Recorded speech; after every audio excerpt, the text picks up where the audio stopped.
Hey guys, so thank you for hanging out today and watching my video. I hope you guys are all having a great day. As you can tell from the title, I'm going to be talking and just chatting with you guys about my 8-week postpartum kind of just update and recovery. I just want to point out that my chair is kind of squeaky, so if you hear it squeaking, it's the chair, it's not me passing gas. So I'm just gonna kind of share with you guys my experience, my recovery, just kind of how it went. I do recommend watching my birth story, our birth story, myself and my husband and my little baby girl. We filmed that video together, so that kind of gives you like a preview of our situation. So I'll have that video linked below for you. But to sum it up, basically I was induced on my due date. And then after 18 hours of labor, I had a C-section. It wasn't an emergency C-section, but it was not a planned C-section. So I don't know what that is. I don't know what the technical term for that one is. So as you might be familiar, basically if you have a C-section, you're probably gonna have to stay at the hospital longer. Basically we were in the hospital for 5 days. From the epidural, I was super shaky and just kind of, I just felt weird, so weird. I know the epidural, I'm pretty sure it doesn't affect your cognitive or mental state, but I just felt like I was in a dream, like kind of floating, and it probably was just from the endorphins and, you know, I was a new mom, I had a new baby. But anyway, yeah, we had her, or I delivered her at 6:32 p.m. on Sunday night, and then on Monday morning, I felt so much better than I thought I was going to feel like the day after I had a major surgery and had a baby. And so I tried to, and I did, like I got up and I did as much as I could, like walking, and I had heard that if you get up as soon as you can and do as much as you can, you know, still while taking it easy, so it's kind of like a balance, you know, the better that your recovery is going to go. So I got up, we went to the nursery, and we gave JoJo, which is my daughter's name, if you're new and you haven't caught up on my recent videos, Josephine Rose, or JoJo is what we call her for short. We gave her her first bath, and one of the nurses in there showed us like how to do it, because we're new parents, and then she got her picture taken for the hospital website. So anyway, I was up, I was doing that. Like I walked to the cafeteria a few times and just tried to walk around the wing of the postpartum area of the hospital just as much as I could. It's not like I was, you know, walking miles on end, but I did get up and I thought I was doing really well. My doctor was very happy. She's like, I can't believe you're up and, you know, doing this and whatever. And then towards the end of that night, and then basically like the first week at least, it was awful. It was hell. Like the recovery was so bad. So I guess like maybe the first day I was just like I said, happy, a new mom, I had endorphins, I had a sweet freaking perfect little baby to love, and then kind of reality set in. Comparing the pain from the C-section, I'll compare it to a shoulder surgery that I had maybe like 5 or 6 years ago. I had, my labrum was literally like hanging on by a thread, which is like the shoulder, it almost was fully ripped out. My shoulder was like almost ripped out. So I had that surgery. I want to say the pain for both were very much so similar. So it wasn't like way worse or way better. It just was so hard to be in recovery from a major surgery and also to take care of a newborn. And, you know, luckily and thankfully and gratefully, I have my husband. He was there the whole time in the hospital, and the nurses. You know, my husband was amazing, and like I don't even think I changed any diapers until after I got home from the hospital later on that week. That's how helpful he was. But, you know, just getting up in and out of bed was just so painful. It was awful. I felt helpless and guilty because I wanted to take care of her more. Like I wanted to change her diapers and walk with her in the hospital room and rock her when she needed it, when she was fussy and crying. But I couldn't, because I was in too much pain and I needed to take it easy. You don't realize how much you use your abs until you can't, until they've been cut through. So just, you know, sneezing, coughing, like laughing hard, that hurt like a biatch. Like it was just no joke. I don't know if I'm a big baby from the pain, or if y'all have had a C-section, if you can relate to the pain, or if it was easier for you. I'm not sure. As far as like drugs, medication, they gave me, I think it was called Norco, which, you know, probably did a little bit, but I was still in like pain. When they would ask me my pain numbers from 1 to 10, I think I was in like probably like a 7 the most of the time when I was in the hospital. And then, you know, it went down every day, but I feel like the medicine could have been a lot stronger, you know what I'm saying?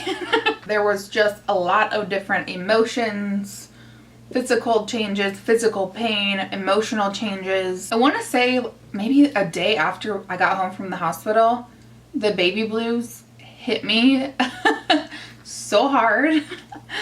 And the baby blues are totally different than postpartum depression, is what I've been told and what I've experienced. And for me, they lasted about a week. I would just cry at like everything and anything, like stupid stuff I would cry at. I mean, it was ridiculous. It was like hormones on freaking steroids. Which I had heard, you know, I had heard stories and read about not postpartum, but baby blues, but I didn't think it would be like that intense and like that. I didn't think I'd be that crazy. And so something made it worse for me. It's about my husband and when he went back to work. So my whole pregnancy, basically, I had thought that my husband was going to be off work for 2 to 3 weeks, to be at home, you know, be off work all that time. But it turned out that he was only off work for 1 week. And so he was going to go back to work that following Monday. And we had just gotten out of the hospital that Wednesday. And so he was off work for a week, 5 days, 5 business days.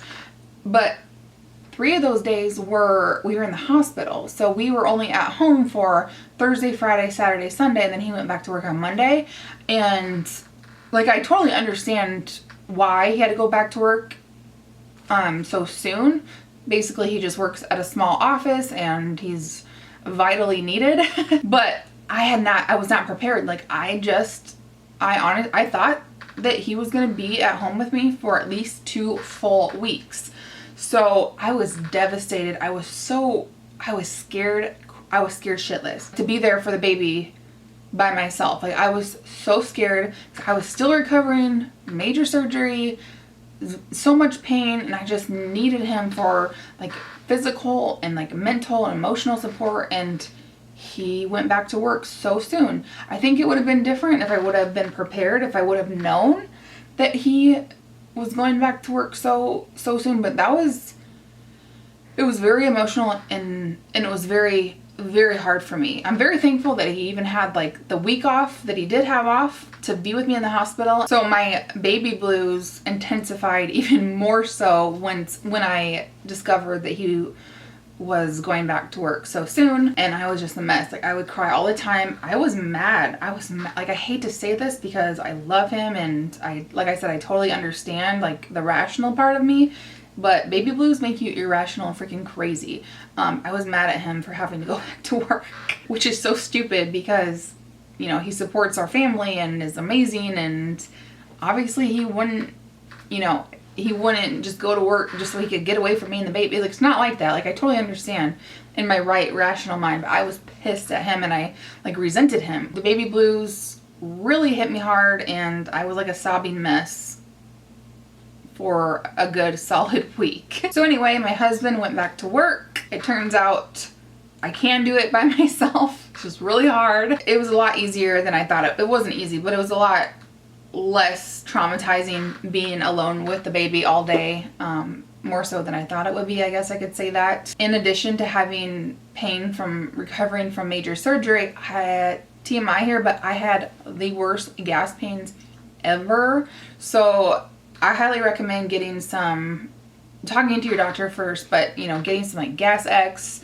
something like that. And I also had Miralax, which is a definite postpartum must-have, and I think that's going to be like on point for vaginal delivery people as well as C-section people, because you know, whether you have like stitches down there in on your incision from a C-section, or stitches down there in your lady parts from, you know, whatever, you're gonna want a little help when you have to go number 2. Oh, and another thing as far as like recovery goes that was really hard for me is that I had carpal tunnel, and I had carpal tunnel probably like, I want to say maybe like my last trimester of pregnancy. It was like really, really bad. I actually wore like braces on my hands. I literally couldn't like scroll on Instagram because I had carpal tunnel like that bad. Like I couldn't scroll for like a minute. It was stupid. Like I couldn't text. Brushing my teeth was hard. Like just, wow, you don't realize how much you use your hands and you need them to be functioning for you. So anyway, I had carpal tunnel still, I want to say like the first 2 to 3 weeks after I had my baby. And you know, it decreased like week by week, and by 3 weeks postpartum it was gone. It was hard to hold her because I couldn't feel my hands. It's like pins and needles. It's almost like your hand fell asleep and it's kind of numb, but you can still feel like pins and needles. It's like, it's stupid. It's a stupid pregnancy symptom. And yeah, it was like really nerve-wracking to hold her when I had carpal tunnel, and like I'd be feeding her or whatever, and I couldn't feel my hands, and so I didn't feel secure in holding her. Thank goodness that finally went away. So kind of sticking to the topic of emotional well-being postpartum, or emotionally not well-being, I'm gonna briefly talk about breastfeeding. I'm not gonna get into too much of my personal breastfeeding experience in this video just because it's a longer story to tell, and a very emotional and sensitive topic for me personally. If you want me to do a whole video on why I'm not breastfeeding, let me know. I'll do it. It'll be really hard, and I know that it will be controversial because, I don't know, breastfeeding is, being a parent, how you parent, what you do, how you treat your kids or whatever is very, people are going to judge. It's stupid. So let me just tell you, I'm not breastfeeding my baby, and I severely and desperately wish that I was, but I'm not. But as far as like the emotional well-being and breastfeeding, because I desperately wanted to breastfeed and I was not able to, it was hard. It added to the difficulty of like being a brand new mom in those first couple weeks, the struggle of trying to breastfeed, and it just wasn't working out. I felt worthless. I felt guilty. Like I would smell formula on my baby's breath and I would just hate myself. I wanted to do it the natural way. I wanted to breastfeed her. Because I was unable to breastfeed my baby, I was emotionally just freaking jacked, like screwed up even more so, and that just added to the emotional strain and stress that goes along with postpartum. So baby blues on top of like devastation from not being able to breastfeed, and it was tough. It was tough, and I don't think it's cool to sugarcoat that kind of stuff because that's real stuff that I don't feel like gets enough attention. Like I wish I had more resources or more people to kind of that have been through a similar situation to talk to, or at least to know that I wasn't alone. Short story long, it was tough. It was a tough situation and it really sucked.